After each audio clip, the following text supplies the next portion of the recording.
এইটা দেখতে মন চায়। আল্লাহ তাআলা বলে পয়গম্বর قال فخذ أربعة من الطير فصرهن إليك ثم اجعل على كل جبل منهن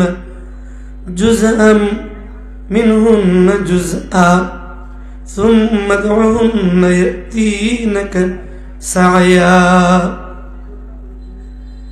আল্লাহ তাআলা পয়গম্বর ইব্রাহিম আলাইহিস সালাতু ওয়াস সালাম রে ডাক দিয়া কয়, পয়গম্বর আপনি তো দেখতে চান আমি আল্লাহ কিভাবে মৃতটারে জীবিত করব।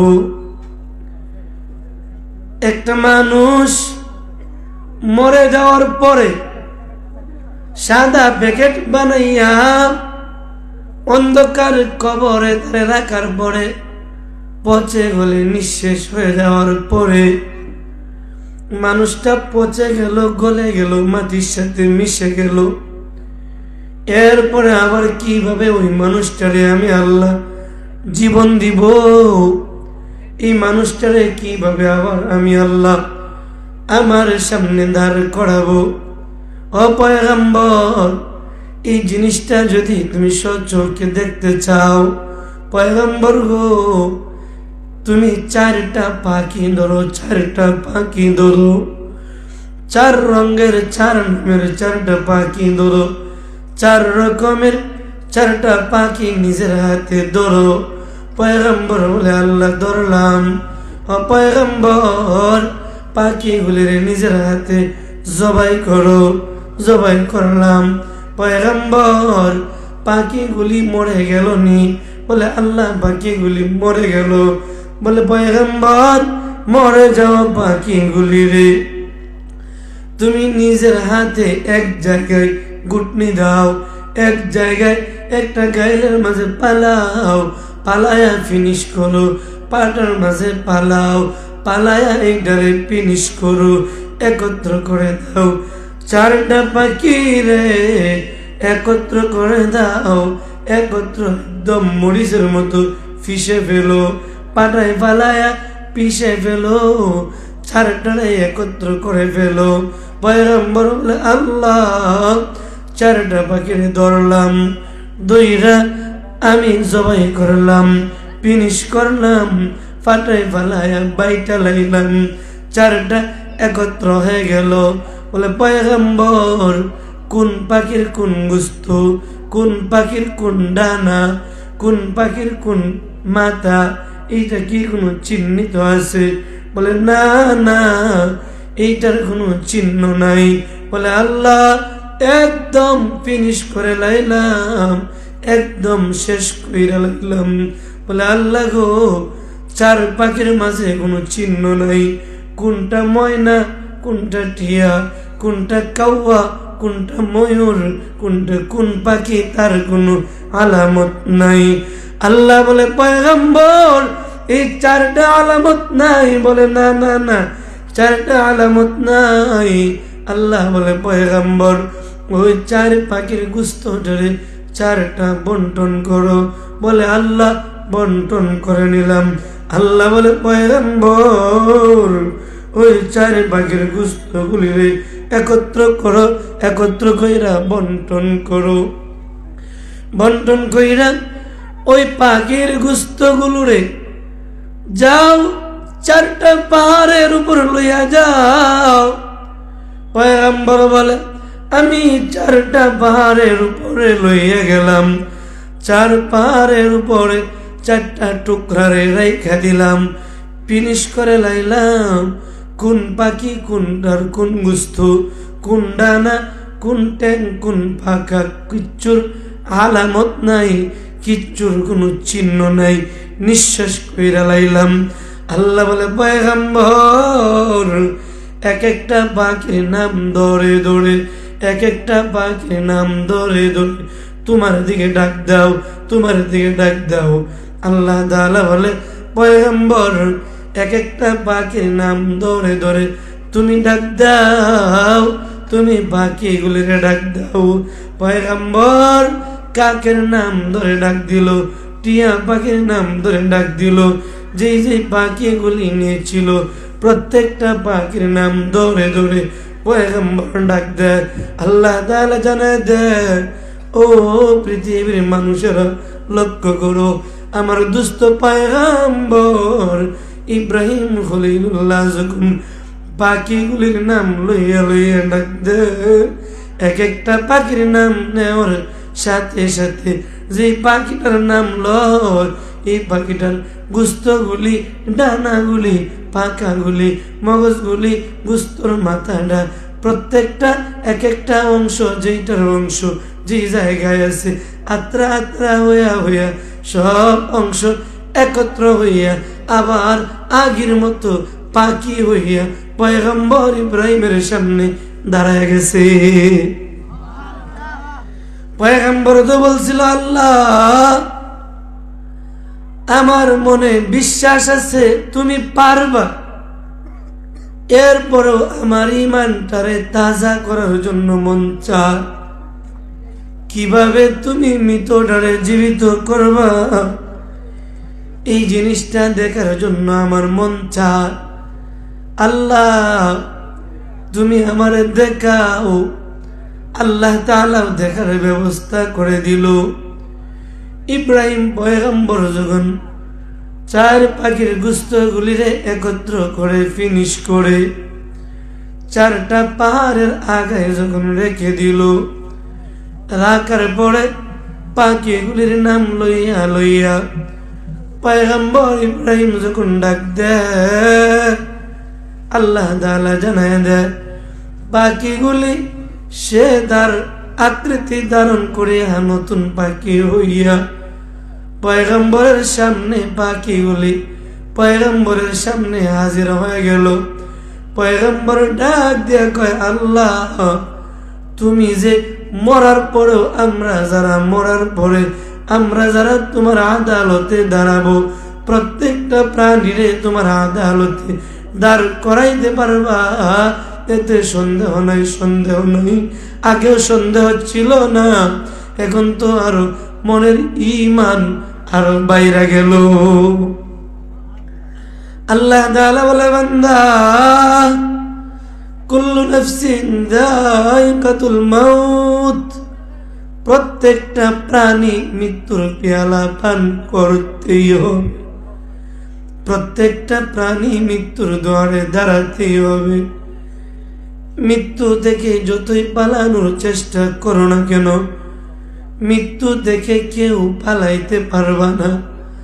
আল্লাহ বলে, বান্দা আলহাকুমুত তাকাসুর হাত্তা যুরতুমুল মাকাবির, বান্দারে দুনিয়ার প্রাচুর্যতা, দুনিয়ার ধন সম্পদের জন্য প্রতিযোগিতায় লিপ্ত হইও না। তুমি তো দুনিয়ার অর্থ সম্পদের জন্য প্রতিযোগিতায় নাই মাগেছো, তোমার সম্পদ কেমনে বাড়ানো যায় এইটার জন্য নাই মাগেছো। কিভাবে এক তালার মালিক হইলে দুই তালার মালিক হওয়া যায়, এই প্রচুরতায় প্রতিযোগিতায় তুমি নাই মাগেছো। বান্দা 1 লাখ টাকার মালিক হলে কিভাবে 2 লক্ষ টাকার মালিক হওয়া যায়, এইটার প্রতিযোগিতায় নাই মাগেছো। বান্দারে হালাল বুঝো না, হারাম বুঝো না। বান্দা হারাম পন্থায় দুনিয়ার প্রতি পাগল পারা হইও না, হারাম পন্থায় দুনিয়ার প্রতি পাগল পারা হইও না। অন্যের সম্পদ নিজের জন্য বানায়া বড় লোক হইও না, অন্যের সম্পদ নিজের বানায়া বড় লোক হওয়ার চেষ্টা কইরো না। গরিবের মাল মাইরা গিয়া নিজে অট্টালিকার মালিক হওয়ার চেষ্টা কইরো না। গরিবের মাল মাইরা নিজে বড় লোক হওয়ার চেষ্টা কইরো না। কেন জানো, যে গরিবের মালগুলি মাইরা নিজের মাল বাড়াইতেছো, এই মালগুলি তোমার থাকবে না। তোমার থাকবে ততক্ষণ যতক্ষণ তুমি কবরের বাসিন্দা না হইবা। বান্দারে কবরের বাসিন্দা হয়ে যাওয়ার সাথে সাথে দুনিয়ার সব তোমার শেষ হয়ে যাবে। আল্লাহ বলে বান্দা আল্লাহকুমুত তাকাসুর হাত্তা যুরতুমুল মাকাবির। এই দুনিয়ার প্রতিযোগিতা, ধন সম্পদ আমার আমার আমার আমার, এইটার প্রতিযোগিতা বেশি সময় না। সর্বোচ্চ কবরস্থানে ঢোকার আগ পর্যন্ত, মরণের দুয়ারে দাঁড়ানোর আগ পর্যন্ত এইটার প্রতিযোগিতা। বান্দা, মরণ যখন তোমারে ডাক দিবে, মরণ যখন তোমার দুয়ারে দাঁড়িয়ে যাবে, আজরাইল যখন তোমার দরজার সামনে দাঁড়িয়ে যাবে, বান্দা রে, আজরাইল তোমার দুয়ারে দাঁড়ানোর পরে এই দুনিয়া আমার আমার দুনিয়া আর আমার থাকবে না। যেই দুনিয়াটারে তোমার তোমার কইরা কইরা সময় মতো নামাজ পড়ার মতন সময়টা পাও না, দুনিয়া দুনিয়া করে করে রোজা রাখার মতো সময় পাও না, দুনিয়া আমার আমার করে করে বান্দা হালালের হালাল যাচাই করার বাছাই করার সময় পাও না। হারাম সম্পত্তি কোনটা, হালাল সম্পত্তি কোনটা, এইটারে যাচাই করার মতন সময় তুমি পাও না। এ বান্দা, এইগুলি সময় না পাইলে কি হইবে? সময় কিন্তু তোমার জন্য অপেক্ষা করবে না। সময় সময়ের গতিতে চলতেই থাকবে। ঘড়ির কাঁটা যেইভাবে অবিরাম চলছে, নদীর স্রোত যেইভাবে সে তার গতিতে চলছে চলছে, বান্দারে ঠিক ওইভাবে তোমার হায়াতের কাঁটাও কিন্তু চলছে চলছে। তোমার সময় তোমার জিন্দেগি থেকে বিদায় নিচ্ছে নিচ্ছে। বান্দা, সময় হারায়া পরে আর কায়দা লাভ নাই। সময় হারায়া আল্লাহর কাছে কায়দা লাভ নাই।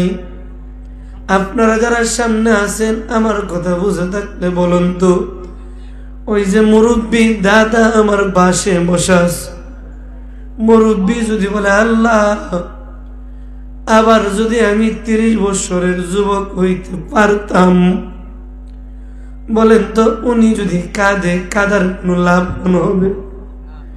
উনি যদি কাঁদে আল্লাহ আমি যদি আবার 30 বছরের যুবক হইতাম, বলেন তো সম্ভব? যে ব্যক্তিটার কোটি কোটি কোটি টাকার মালিক ছিল, যে ব্যক্তিটার টাকা পয়সা বাড়ি গাড়ির অভাব ছিল না, ব্যক্তিটা কোনো কারণবশত এগুলি হারিয়ে ফেলল। হারানোর পরে যদি আবার কান্দে আল্লাহ আমি যদি আবার কোটি টাকার মালিক হইতাম, বলেন তো কান্নায় সফলতা আসবে? নদীর স্রোত সে তার গতিতে চলছে চলছে।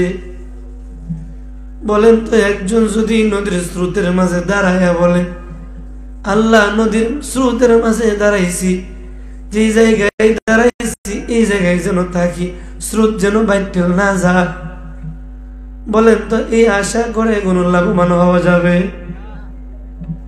বুঝাই থেকে ছোট্ট একটা ঘটনা বলি। আল্লাহর ওলি আবুল হাসান রহমাতুল্লাহি আলাইহি একদিন দিজলা নদীর পাড়ে গিয়ে দাঁড়ালো। দাঁড়ানোর পরে একজন মুরব্বীরে লক্ষ্য করে দেখতেছে। মুরব্বীটা চোখের পানি পালায়া পালায়া নদীর পাড়ে দাঁড়ায়া দাঁড়ায়া কান্দে। আল্লাহর ওলিটা মুরব্বীটারে ডাক দিয়া কয় চাচা।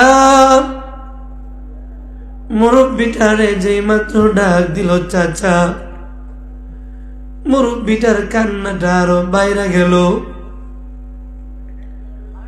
মুরব্বি যেন শিশু বাচ্চাদের মতো তার কান্না বাড়ায় দিল। দেখেন আমাদের ছোট ছোট শিশুরা যারা আছে, শিশুরা যদি মায়ের কাছে কান্নাকাটি করে, মজা দেওয়ার জন্য যদি কান্নাকাটি করে, মজা যদি তাকে না দেয়,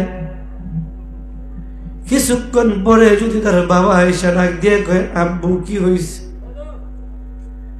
শিশুটার মনে তো এমনি ব্যথা, মজা দেয় না। এতক্ষণ যা দাঁড়ায় দাঁড়ায় কাঁদছি, এখন জমিনে গড়ি দেয়, কারণ তার মনের ভিতরে আসা এখন মনে হয় মজা পাইমু। আল্লাহর হাসান মুরব্বিটারে যেই মাত্র ডাক দিল চাচা, মুরব্বিটার কান্না আরো বাইরে গেল। বলে হাসান